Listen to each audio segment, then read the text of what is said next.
Back in 2010, a film about a college student building a website didn't sound like the kind of story that would define a decade. But then The Social Network arrived, and suddenly everyone realized this wasn't just a movie about Facebook. It was a movie about ambition, betrayal, and how one of the most powerful companies of our time was born. Directed by David Fincher and written by Aaron Sorkin, The Social Network didn't just capture the rise of Mark Zuckerberg. It captured an era. The dialogue was sharp, the pacing relentless, and the performances unforgettable. It turned coding into drama, lawsuits into high-stakes chess matches, and one website into a cultural phenomenon. But what you saw on screen was only part of the story. Behind the camera, there were creative battles, strange choices, and surprising details that most fans never knew. So buckle up, because here are 20 weird facts about The Social Network you probably didn't know. Give each girl a base rating of 1400. At any given time, girl A has a rating RA and girl B has a rating RB. Fact number 1. The script was over 160 pages long. Most Hollywood screenplays hover around 110 pages. Aaron Sorkin's script for The Social Network? A hefty 162 pages. Normally that would mean a movie dragging well over 3 hours, but Sorkin's rapid-fire dialogue changed everything. His writing style was dense with wit, arguments, and overlapping conversations, which could feel exhausting in the wrong hands. But under David Fincher's direction, it became exhilarating. Fincher knew that if the actors delivered the lines with absolute precision, the pacing would feel electric rather than bloated. He pushed the cast to speak faster than usual, rehearsing scenes again and again until the rhythm felt like music. The result was dialogue that snapped, collided, and flowed in a way that mirrored the chaos of ambition, betrayal, and genius at Harvard. The film clocked in at just 2 hours, tight, efficient, and packed with more dialogue than most movies even attempt. It proved that audiences didn't need car chases or explosions to stay glued to the screen. Razor-sharp words and perfect timing could be just as thrilling. And speaking of daring decisions, even the opening scene came with one of the boldest choices in modern filmmaking. How do you distinguish yourself in a population of people who all got 1,600 on their SATs? Fact number 2. The opening scene took 99 takes. The movie begins not with a flashy coding sequence or a boardroom showdown, but with a breakup. Mark Zuckerberg, played by Jesse Eisenberg, and Erica Albright, played by Rooney Mara, sit in a crowded bar as their relationship quietly falls apart. What unfolds is 5 relentless minutes of dialogue, a back and forth that feels sharp, awkward, and painfully real. David Fincher, obsessed with precision, pushed his actors to the limit. The scene famously required 99 takes before he was satisfied. He wanted the rhythm to mimic real conversation, interruptions, overlaps, and the messy pace of 2 people talking past each other. For Eisenberg and Mara, it was exhausting, but Fincher believed it was the only way to achieve authenticity. The result speaks for itself. The opening instantly sets the tone for the film. Fast, tense, and brutally honest. It establishes Zuckerberg not just as a genius, but as someone deeply flawed, prickly, and often alienating. That single scene tells the audience everything they need to know before Facebook even enters the picture. But not everyone was on board with the script itself, especially the man the movie was about. Like every single shirt and fleece that I had in that movie is actually a shirt or fleece that I own. Fact number 3. Mark Zuckerberg hated the movie. Mark Zuckerberg has never been shy about expressing his dislike of The Social Network. He's repeatedly called the film fiction and criticized how it portrayed him as being obsessed with status, popularity, and girls, an angle he insists is exaggerated. During a Q&A at Stanford, he even joked that he wouldn't be wearing the same t-shirt every day if he were truly that concerned with impressing people. Despite his criticisms, Zuckerberg admitted the filmmakers got at least one detail exactly right: his wardrobe. The costume department meticulously studied public photos of him from college and early Facebook days, recreating his signature look of hoodies, flip-flops, and plain t-shirts. That attention to detail helped Jesse Eisenberg capture not just the way Zuckerberg looked, but the casual, understated presence he exuded in real life. Even if Zuckerberg disagrees with the story's interpretation of his personality, the costume authenticity added a layer of realism that grounded the film. It's one of those small, precise touches that made audiences feel like they were truly watching a glimpse of the young tech genius in action. And while Zuckerberg wasn't a fan, critics and audiences couldn't get enough, partly because of who was behind the camera. You've ruined it for me. I hope you're happy. Here we go. Fact number 4. David Fincher didn't want to make it at first.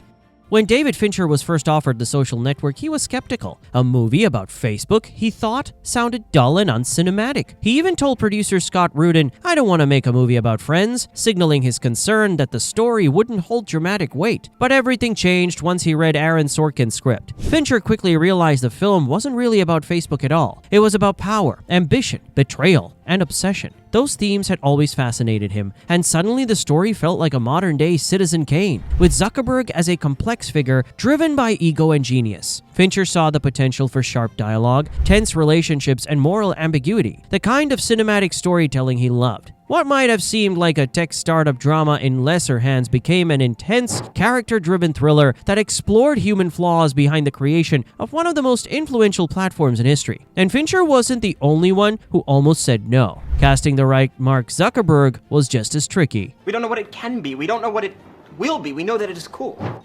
Fact number 5. Jesse Eisenberg almost didn't play Zuckerberg. When Jesse Eisenberg was cast as Mark Zuckerberg, many people assumed it was because of his physical resemblance to the Facebook founder. In reality, Eisenberg approached the role differently. He admitted that he didn't try to mimic Zuckerberg's mannerisms or personal quirks at all. Instead, he focused intently on Aaron Sorkin's rapid-fire dialogue, treating Zuckerberg like a Shakespearean character, someone whose identity and motivations were revealed through words rather than gestures. Interestingly, other actors were also considered for the part, including Michael Cera and Shia LaBeouf, each bringing a very different energy. Ultimately, it was Eisenberg's nervous intensity and ability to deliver dialogue at breakneck speeds that made him the perfect fit. His performance captured the combination of brilliance, awkwardness, and emotional detachment that defined the real-life tech prodigy. By leaning into Sorkin's writing rather than trying to imitate the man himself, Eisenberg helped make Zuckerberg a compelling and believable character, one whose ambition and flaws drive the entire film forward. And if Eisenberg gave Zuckerberg his voice, another actor gave him his almost business partner twice. He set up the whole website in one night. He did it while he was drunk. 22,000. Fact number 6. Armie Hammer played twins with movie magic. The Winklevoss twins, Cameron and Tyler, were both played by Armie Hammer. Instead of casting actual twins, Fincher relied on a combination of body doubles and cutting-edge digital effects to create the illusion of identical siblings. Josh Pence, a skilled rower and actor, physically portrayed one of the twins on set. Later, Hammer's face was digitally superimposed on Pence's body in post-production. For the other twin, Hammer performed separately, and his movements and expressions were carefully coordinated to match Pence's performance. The filmmakers meticulously planned every scene, from rowing sequences to dialogue exchanges, to make the interaction between the twins believable. The result was seamless. Many viewers never realized that a single actor was playing both roles. This innovative approach not only showcased Fincher's attention to detail, but also highlighted the technological artistry behind modern filmmaking, blending performance, stunt work, and digital wizardry in ways that felt effortless on screen. And speaking of seamless effects, even the music behind the film had an unusual origin. Yes. He said they'd asked him to work on their site. Fact number 7. The score won an Oscar, but almost didn't exist.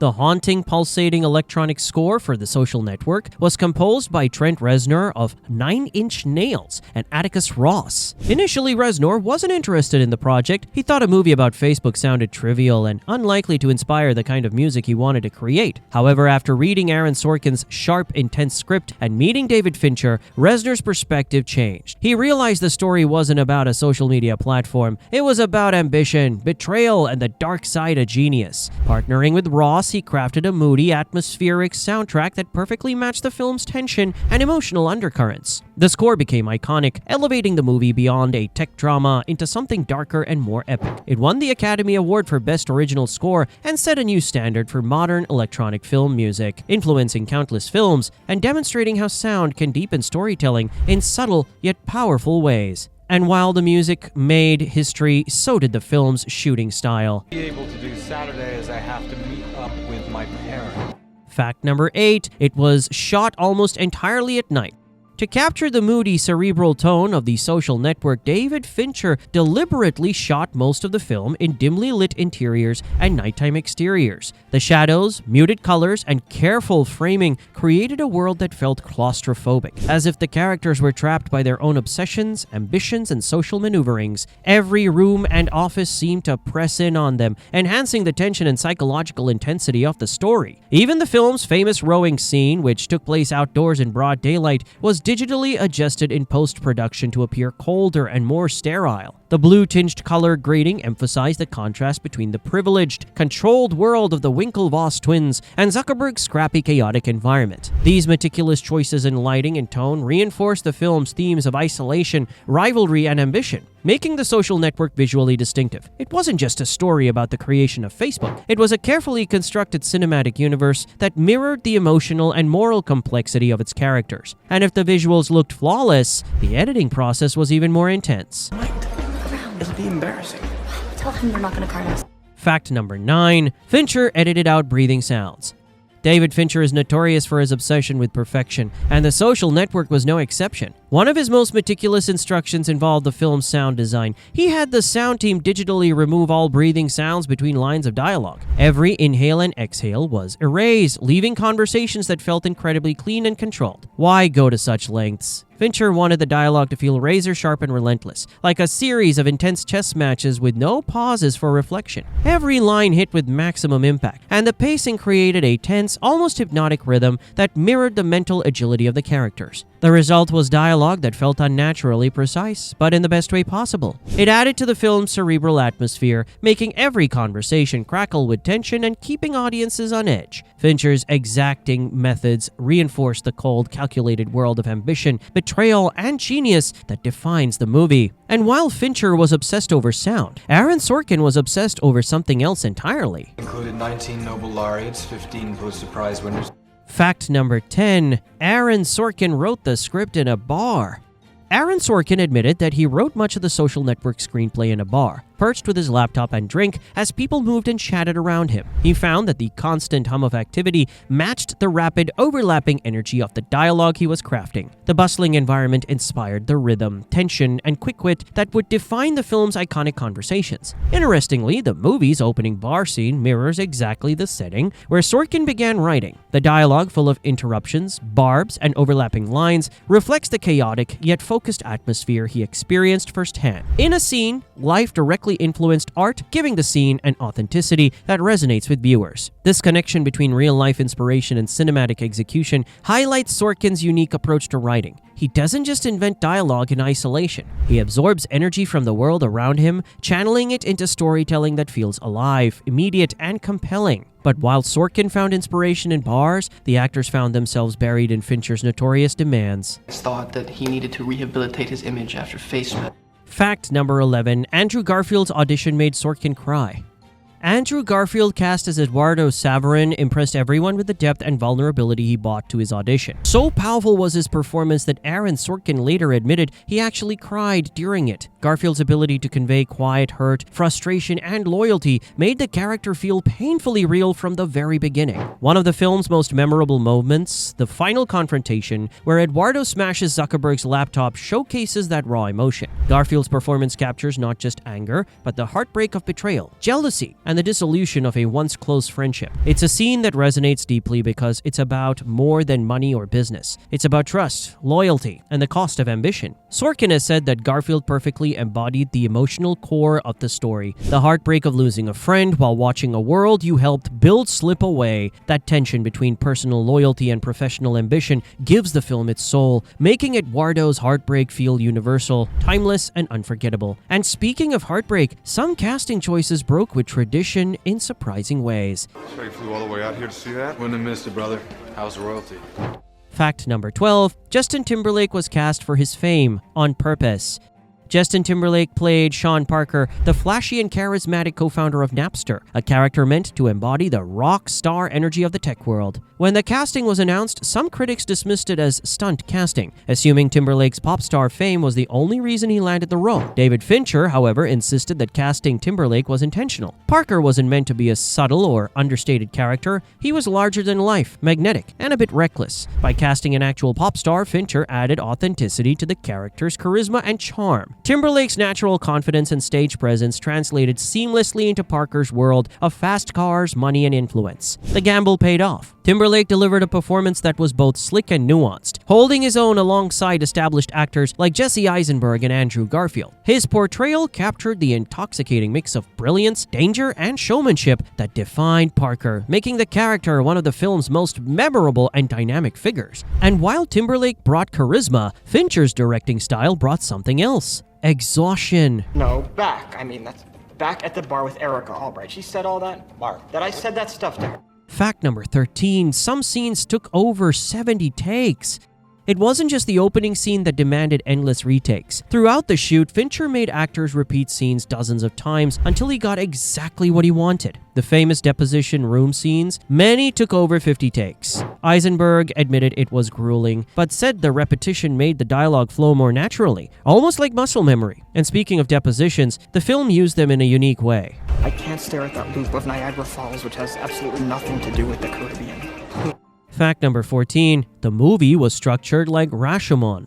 Rather than presenting Mark Zuckerberg's story in a straightforward chronological way, The Social Network framed much of its narrative around two legal depositions. Each character's account of events, the betrayals, partnerships, and clashes were subtly different, leaving the audience to question what was true and what was shaped by perspective. This approach created a sense of tension and ambiguity that runs throughout the film, making viewers actively engage with the story rather than passively absorb it. David Fincher and Aaron Sorkin drew inspiration from Akira Kurosawa's Rashomon, a classic film famous for exploring the relativity of truth. By adopting this technique, the filmmakers were able to show that memory and perception are often subjective, and that personal biases shape every retelling. This narrative structure added layers to the story, making the film feel intellectually sharp and emotionally complex. It transformed a tale about a tech startup into a study of human ambition, ego, and the consequences of decisions, giving The Social Network its distinctive, thought-provoking edge. But not everything about the film was ambiguous. Some choices were surprisingly straightforward. Actually got nothing wrong. Could row crew or invent a $25 PC. Or you get into a final club. Fact number 15, Rooney Mara almost walked away. Rooney Mara's character Erica Albright may only appear in a handful of scenes in The Social Network, but her presence leaves a lasting impression. From the film's opening breakup scene to its reflective closing moments, Erica serves as the emotional compass of the story, offering a counterpoint to Zuckerberg's obsessive ambition. Initially, Mara worried that the role was too small to have any real significance. David Fincher, however, convinced her otherwise. He explained that Erica was crucial, not for her screen time, but for the weight she carried as the one character who truly sees through Zuckerberg. Mara embraced this perspective, giving her performance quiet power and authenticity. Her portrayal not only anchored the emotional core of the film, but also showcased her talent to the wider industry. Erica's presence, brief yet impactful, helped launch Rooney Mara into more prominent roles, setting the stage for her later acclaimed performances in films like Carol and The Girl with the Dragon Tattoo. And speaking of launches, even the filming process launched some new technology. Fact number 16, the rowing scene used a rare camera trick. The Henley Royal Regatta scene was filmed using a tilt-shift lens, which makes live-action footage look almost like a miniature model. Fincher used it to emphasize the robotic, privileged world of the Winklevoss twins. The sequence stood out visually from the rest of the film, almost like we were peering into the dollhouse of privilege. And while that scene looked elegant, others required more brute force. These guys are just freaking fast. Fact number 17, Harvard refused permission to film on campus. The filmmakers originally wanted to shoot The Social Network at Harvard University, the birthplace of Facebook. However, the university refused, concerned about how it might be portrayed on screen and wary of the story's potentially controversial depiction of its students and alumni. Undeterred, the production found creative alternatives. They filmed at Johns Hopkins University and other locations, carefully dressing up the campuses to mimic Harvard's iconic architecture and ivy-covered walls. Attention to detail, from signage to props, helped sell the illusion, making it feel authentic to audiences. Ironically, the effort paid off so convincingly that many viewers still assume the film was shot on the real Harvard campus. This clever combination of location scouting, set dressing, and cinematic framing demonstrates how filmmakers can recreate real-world settings while working around restrictions, ensuring the story feels grounded without ever stepping foot in the actual place. And while Harvard said no, audiences around the world said yes. An app for an MP3 player that recognizes your taste in music. Fact number 18, the movie was a box office surprise. A drama about coding and lawsuits doesn't exactly scream blockbuster. Yet, The Social Network grossed over $220 million worldwide on a $40 million budget. It proved that audiences were hungry for smart, dialogue-driven films, even about something as seemingly mundane as a website. And if box office was impressive, the awards season was even better. I do remember you saying that. So how is Christy? Fact number 19, it nearly won Best Picture. At the 2011 Oscars, The Social Network was the front-runner for Best Picture. It won Best Adapted Screenplay, Best Editing, and Best Score. But in a surprise upset, it lost Best Picture to The King's Speech. To this day, many critics argue The Social Network was the more defining film of its era. And finally, the weirdest fact of all might be what happened after the movie came out. Chris, you're going to be in charge of publicity and outreach, and you could start by getting a story in the BU student newspaper. Fact number 20, it influenced how people saw Zuckerberg forever. Even though Mark Zuckerberg has repeatedly dismissed The Social Network as fiction, the film shaped his public image in ways he couldn't control. For many viewers, Jesse Eisenberg became the face of Zuckerberg, and his portrayal of a socially awkward, calculating, and ambitious young man stuck in the cultural imagination. As Facebook grew into a global powerhouse, these perceptions lingered. People often assume the real Zuckerberg shares the traits depicted on screen, even though the reality is more nuanced. Interviews, philanthropy, and public appearances have done little to fully counteract the version of him that millions saw in theaters. This illustrates the power of cinema. Sometimes the story on screen becomes more real to the public than the truth. The Social Network didn't just entertain. It created a lens through which an entire generation came to view one of the most influential figures of the digital age. And there you have it, 20 weird facts about The Social Network you probably didn't know. From endless takes to twin illusions, from Oscar drama to tech drama. This movie wasn't just about Facebook. It became a landmark in modern cinema. If you enjoyed this deep dive, don't forget to hit that like button, subscribe, and ring the bell so you never miss another nostalgia breakdown. And let me know in the comments, what movie should I cover next? Should we go into the making of Inception? Or revisit the 90s with Fight Club? Because just like Facebook itself, the nostalgia never stops growing.